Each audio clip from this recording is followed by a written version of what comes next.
Good morning. It's June 1, Sunday.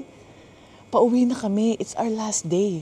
Alam nyo guys, hindi na ako nakapag-vlog kasi sobrang busy. Tsaka sobrang, sabi ko nga sa inyo, sandali lang kami. 3 full days lang kami technically. Kasi itong pang 4th day namin, uuwi na kami. Ang aming flight is 11 a.m. So dapat makalis kami na before 7 dito, 7 a.m. Kaya yun. So guys, eto magtutour tayo. Magpo-full room tour and review tayo dito sa pinagstayan namin sa Ueno, Tokyo. Ayan. Ang pangalan niya is Grids Ueno, Tokyo Hotel and Hostel. Ayan o, di ba? Nabook namin to guys sa booking.com. Yun. Doon namin nabook. So 10 people, 2 rooms kami. Yung isang room is 6 sila doon, yung mga tito ko. Tapos yung isang room naman is 4 persons, kami ng mga cousins ko. So, ayun na nga, bali, pumapatak siya about 2,000 plus per person per night. Ganun. Diba? Medyo mahal siya compare sa iba, pero kasi strategic yung location niya. Very siya, in a center location. Ayan, diba? At saka guys, may daan dito going to Ueno Station na sobrang lapit lang. Ayan. So bago ko kayo i-tour dito sa aming hotel, papakita ko sa inyo kung gaano kalapit yung Ueno Station, which is one of the main station dito sa Japan. Lalo na sa Tokyo. Tsaka siya, jump off point siya going to the other cities. At tsaka, hindi ka na sasakay pa ng train. Pag papunta ka sa airport, dito na yon, isang sakay na lang, which is the Skyliner or JR. Unlike pag nasa ka, Shibuya, Shinjuku, sasakay ka pa ng isa, malayo pa. Pero ito, pagbaba mo dito sa Ueno Station, ayun na mismo. Grids Tokyo Ueno Hotel and Hostel. Diba? Ito na. Tuturo ko sa inyo. Di ba, ayun yung hotel namin. Pinakita ko sa inyo. Dito lang ang kanyang exit. And entrance niya going to Ueno Station. Ayan lang. Ayan na guys. Ayan. Nakikita nyo? Yan. Ayan na. Tawid ka lang here. Ayun na yung exit. Teka lang. Lumapit pa tayo. More lapit pa tayo, guys. Ayan. Area exit. Pag kunyari, gusto nyong mabilisan, syempre, talaga naman kailangan, mas malapit, kaya ka nga nag-check-in sa mas mga mahal na hotel eh. Kasi yun yung yun yung purpose mo, mas malapit. Ayan, Ueno Station. Tawid tayo, guys, ha. Wala pa naman tao. Ipapakita ko lang sa inyo. Though, andun yung pedestrian. Ayan, Ueno Station, area entrance, di ba? Sobrang lapit, guys. As in. Tapos may Family Mart. Yun nga lang, isa nga lang guys yung Family Mart niya. Yun yung medyo na parang downside nito. Hindi naman super downside. Slight lang. Yun lang, kaya lagi kami Family Mart. Doon meron pa doon. Marami doon. Tapos nandun na yung mga bilihan.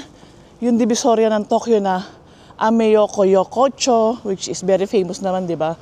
Diyan lang siya pag, nilakad mong kaunti. Mga about, I think, 500 meters, kalahating kilometro. Ayan yung Family Mart na diyan kami lagi bumibili. Ayan. So, pag nag-exit kayo dyan, sa JR Station, Ueno Station, area exit. ang tandaan nyo, para malapit na sa Grids, Tokyo Ueno Hotel and Hostel. Ayun yung pangalan guys, ayun yung eksaktong pangalan. Para pag hinanap nyo sa booking.com, makita nyo agad. Oh, ilang steps lang tayo. Oh, like ano lang, like parang 1 minute, 2 minutes, ando na tayo sa ating hostel. Di ba sobrang lapit? Tapos guys, pwede rin pala dito. Pwede rin kayong dumaan dito. Kung medyo type nyong mag-exercise. Meron pa isang way. Turo ko sa inyo. Ayan. Oh, nakakailang minutes na tayo. Almost 2 minutes lang, di ba? Ang lapit niya. 50 meters, 50 to 100 meters, I guess. Yung bilang na yun. Ayan guys, yung sinasabi ko sa inyo. Yan, pwede dyan. May passageway dyan going to Ueno Station. Pero kasi pag akyat mo dyan sa dulo, lalakad ka pa doon ng medyo slight na more lakad pa ng kaunti, 'di ba? Kaya yun. So ayun na nga. Itutur ko na kayo. Let's go na. Ayan na guys. Oh. Tapos eto yung passageway. Yung isang daan. Pero mas malapit pa rin doon kay Iriya. Kasi talagang Ueno Station na yun eh. Yung sinasabi ko sa inyong Iriya exit. Pag i-exitan nyo, yun na, Grids na. Ayan, medyo slight pag lalakad ka pa. Parang passageway lang siya, di ba? Tapos eto na, ayan. Grids, Hotel, and Hostel. Di ba? Maliwanag na guys, no? 4 a.m. pa lang. Ang liwanag na. So, tara. Pasok na tayo. Ayan. Ay, mag-tap tayo. Eto. Dito kayo mag-tap. Ayan. So, let's go. Let's get in. Pagpasok mo, syempre hostel nga to, di ba?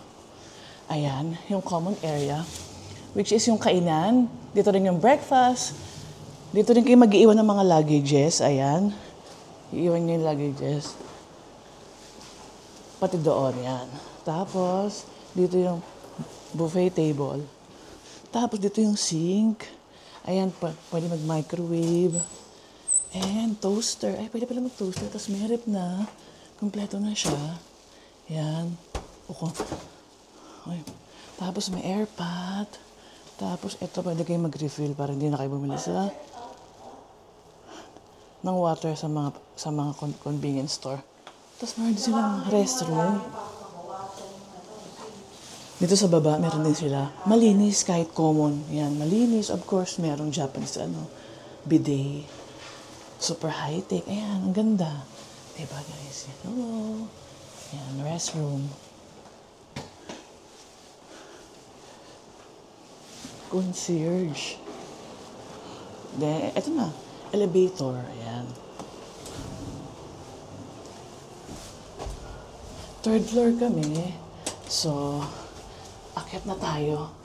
Tapos nag-offer din sila ng mga pagkain dito if you want. Ayan, meron din silang drinks, alcohol, food. Ayan. Tapos yung breakfast nila, 770 yen. Ayan. Ayan, nakalagay na guys. Tapos meron din silang happy hour. Ayan na. Tapos, eto na yung room namin. Ayan.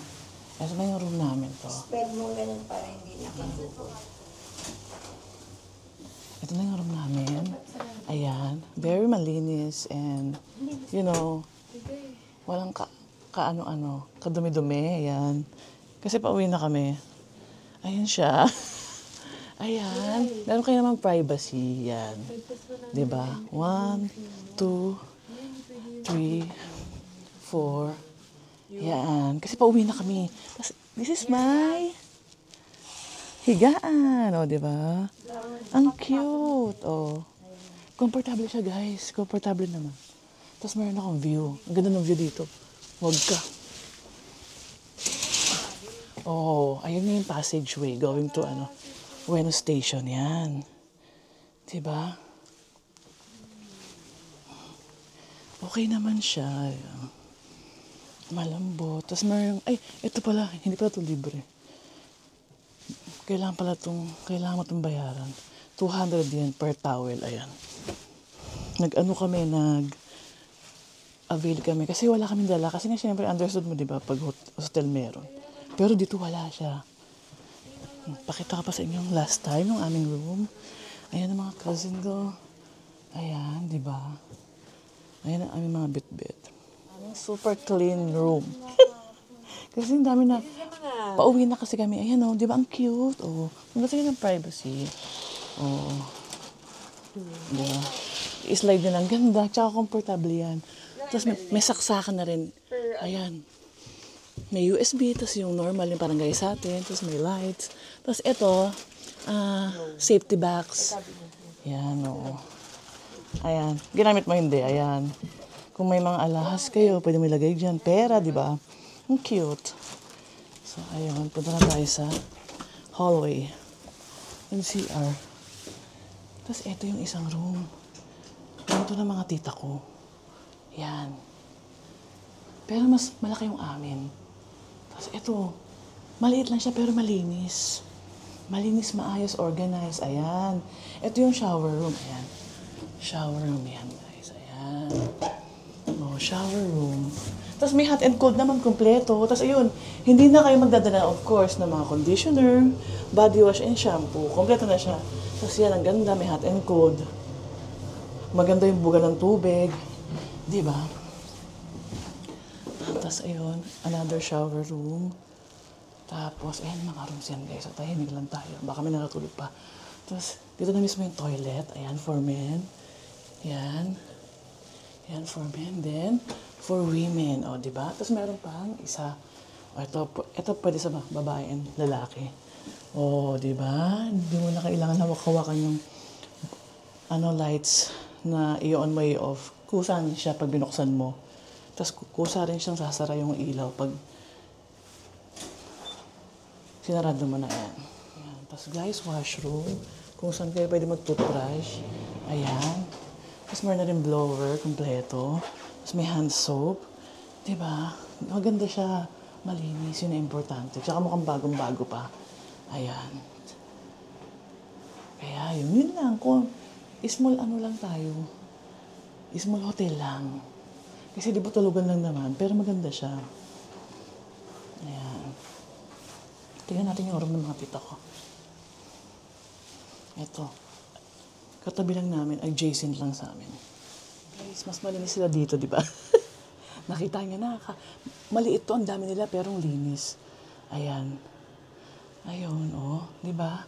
Maganda siya. Yun nga lang ito, sobrang niya, steep. Parang nakadiretso. Ayan. Oh. 6 na to kwarto. Pero ito, kakaiba. Tignan nyo. Buksan ko. Ayan kakaiba, di ba? Para siyang pa-box na. Paano na? Anong tawag doon? Nakalimutan ko yung tawag doon. Ano ba yan? Ayan. Ayan guys, komportable siya, oh. Kaya lang ba't ang tigas ng kama dito yun? Di ba? Okay na rin. Tapos, ganoon din dito, same lang din dito yan. Hindi ka nabubuksan yung ilaw. So, ayun. Labas na tayo. Maliit lang guys yung yung hostel. Ayun lang. Ayun na yung tour ko tapos na. So, review tayo. Wala kaming kasama sa kwarto. Kahit yung mga tita ko. Solo namin. Ang lang dito, shared lang, yung bathroom, tsaka yung washroom, and toilet. Yun lang. Ayun na nga guys. Diba? Ito yung aking view. Diba? Ang ganda, diba? Ayan. Paalis na kami in a little while. So, nag-vlog muna ako. Okay naman siya. Nagulat lang kami. Yung sa towel, hindi siya libre. So, kailangan namin mag-avail ng 200 yen. Hindi kami nagdala. Kasi nga, diba? Usually naman pag hostel, meron na silang mga ganun. Lalo siyempre towel. Kaya nagulat kami, bakit hindi libre? So ayun na naman, other than that, wala na. Kaya lang, yun nga, hindi siya super lapit sa station. Except kung talagang lagi kang mag-exit sa area. Tsaka doon ka papasok. Pero convenient yun, convenient. Maraming mga bilihan. Maglakad ka lang forward ka lang ng konti. So, ayun. And mabait yung mga staff. Magaling mag-English. Kasi yung compare sa mga iba kong napagstayan, Hindi sila masyado maano mag-English. Pero ito, kasi ano eh, Indian, ganun. So, ayos na ayos siya. Kaya yun, so higa tayo, di ba? I-feel natin for the last time ating kama. Ayun guys, so pwede kayo magstay dito. Tsaka hindi sila mahigpit sa water. Kasi yung ibang hostel, yung last time na rin nagstayan ko, ayaw nila magpa-refill ng water. Pwede kang uminom pero kuha ka ng baso or plastic cup nila or styro, ganun. Iinom ka, tapon mo. Tapos kung type mo uling uminom, kuha ka na naman. Hindi ka pwede mag-refill na para meron kang bit-bit na water habang nagtutour ka.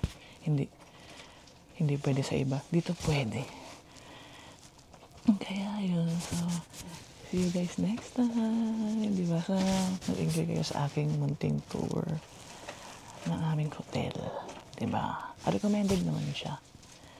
Yun. So, bye guys. See you on my next vlog. Thank you for watching. Bubulong ako kasi maaga pa. Kaya yun. Bye.